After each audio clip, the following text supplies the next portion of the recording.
Olá, seja muito bem-vindo. Já parou para pensar num motor que não queima combustível? Que, em vez disso, usa as próprias forças da natureza num tipo de cabo de guerra cósmico para gerar energia? Pois é exatamente essa a ideia por trás de um conceito chamado equacionamento aerodinâmico. Vamos mergulhar nessa teoria que tenta, basicamente, equilibrar o universo em pequena escala. E tudo começa com essa pergunta. Uma pergunta bem ousada, né? E se, em vez de lutar contra forças como a gravidade, a gente criasse um sistema inteligente que coloca elas para trabalhar a nosso favor, gerando energia nesse processo? É uma premissa que com certeza mexe com a forma como a gente costuma pensar sobre energia. Mas, olha, isso não é só uma viagem filosófica, não. A ideia se materializa na proposta de uma tecnologia real, o motor eletromagnético aerodinâmico. A meta aqui é bem clara: criar um aparelho que responda à nossa busca cada vez mais urgente por energia limpa e sustentável. Para a gente entender essa história toda, nosso roteiro tem 5 paradas. Primeiro, a gente vai olhar o cenário geral da energia. Depois, vamos conhecer os gigantes da física que inspiraram tudo isso. Na sequência, vamos analisar as 4 forças em jogo. Aí, vamos juntar tudo na tal equação mestra e, por fim, ver como essa teoria toda pode, quem sabe, virar tecnologia de verdade. Então vamos lá. Para começar, qual é o contexto? O que motiva uma ideia tão diferente? Bom, o pano de fundo é o nosso desafio energético global. E aqui a gente vê bem esse contraste, né? De um lado, o problema. A gente precisa de cada vez mais energia, mas os nossos modelos atuais são, em grande parte, poluentes e nada sustentáveis. Do outro lado, a solução proposta. Um sistema que se inspira na própria natureza. A sacada é criar algo que não seja só limpo, mas que também seja barato, pequeno e que funcione tanto para uma comunidade isolada quanto para uma cidade inteira. É claro que uma ideia dessa magnitude não nasce do zero. Ela é construída sobre o trabalho de algumas das mentes mais brilhantes que a ciência já viu. E que time de craques, hein? A gente tem as forças que empurram para cima, vindas de Arquimedes e Tesla. Depois, a força que puxa tudo para baixo, com o Einstein. E para amarrar tudo isso, Sadi Carnot, que é tipo o árbitro da física, aquele que define as regras do jogo e diz quanta energia a gente pode de fato aproveitar. Cada um deles trouxe uma peça essencial para esse quebra-cabeça. Certo. Agora vamos dar uma olhada mais de perto em cada um desses pilares. Como é que a genialidade de cada um deles se encaixa nesse novo modelo? Começando com o Arquimedes. Sabe quando a gente entra na piscina e parece que fica mais leve?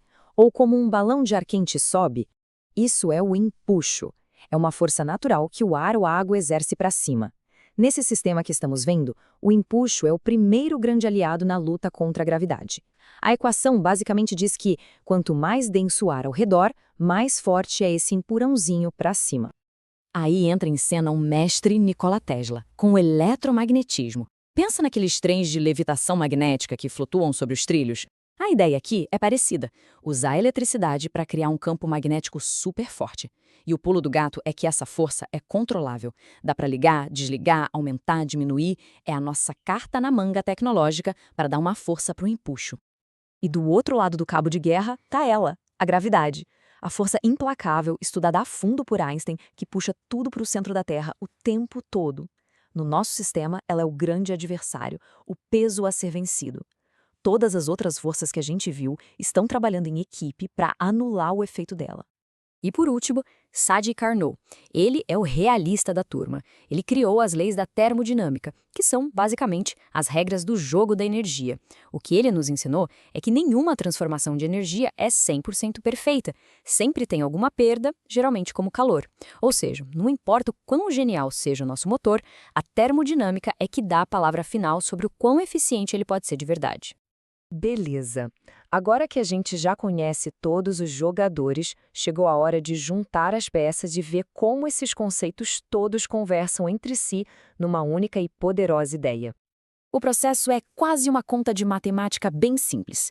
Pensa assim: primeiro, a gente soma todas as forças que empurram para cima. A sustentação do ar, o empuxo do Arquimedes e a força magnética do Tesla. Desse total, a gente subtrai a força que puxa para baixo, a gravidade do Einstein. O que sobrar nessa disputa é o que a gente chama de trabalho útil, a energia que a gente pode usar, claro, sempre respeitando os limites de eficiência do Carnot. E aqui está ela, a equação mestra. É a ideia toda resumida numa linha. A gente vê a força aerodinâmica, que é o que mantém um avião no ar, somada com o empuxo e com a força magnética.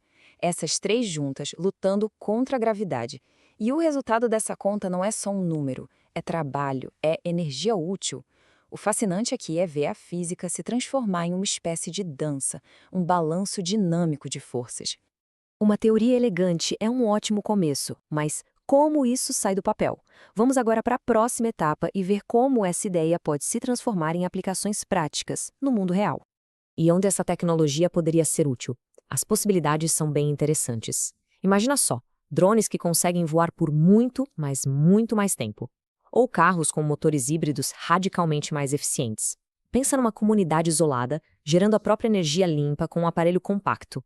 A versatilidade parece ser um dos pontos fortes aqui. E quem é que está por trás dessa visão toda? O projeto é uma iniciativa do NOAA Brasil. Ele é engenheiro de software com mais de 25 anos de estrada em tecnologia, mexendo com hardware e sistemas. É uma combinação curiosa, né? A lógica e a estrutura do mundo do software sendo aplicadas a um desafio fundamental da física.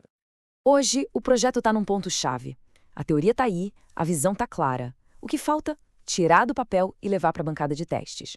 Por isso, existe um chamado aberto para quem quiser colaborar. Parceiros, apoiadores, investidores, gente que vê potencial na ideia e quer ajudar a descobrir se ela funciona na prática. E a gente termina com essa pergunta, que fica no ar. Será que estamos vendo um pedacinho do futuro da engenharia de energia? Uma solução que integra as leis da física de um jeito super elegante?